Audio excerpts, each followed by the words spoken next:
মৃত্যুর আগে একবার ভাবুন, আসসালামু আলাইকুম ওয়া রাহমাতুল্লাহ। একবার একটু থামুন।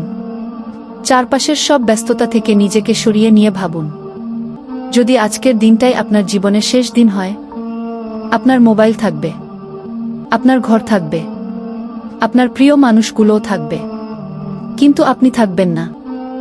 একদিন এমন একটি সময় আসবে, যেদিন আপনাকে গোসল করানো হবে, কাফন পরানো হবে, তারপর আপনাকে নিয়ে যাওয়া হবে সেই ঘরের দিকে, যেখানে আপনার সঙ্গে যাবে না কোনো টাকা পয়সা, যাবে না আপনার মোবাইল, যাবে না আপনার পদমর্যাদা, সঙ্গে যাবে শুধু আপনার আমল।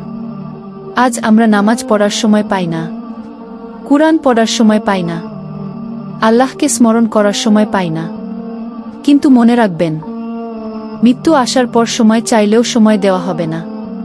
তাই আজই ফিরে আসুন আল্লাহর দিকে। আপনার যত গুনাহই থাকুক, আল্লাহর রহমত তার চেয়েও বিস্তৃত। একটি সত্যিকারের তওবা, একটি চোখের পানি, একটি সিজদা হয়তো আপনার জীবনের মোড় ঘুরিয়ে দিতে পারে। আজ রাতেই নিজের হৃদয়কে প্রশ্ন করুন, আমি যদি আজ মারা যাই, আমার রবের সামনে দাঁড়ানোর মতো কি আমল আছে? আল্লাহ আমাদের সবাইকে মৃত্যুর আগে তওবা করা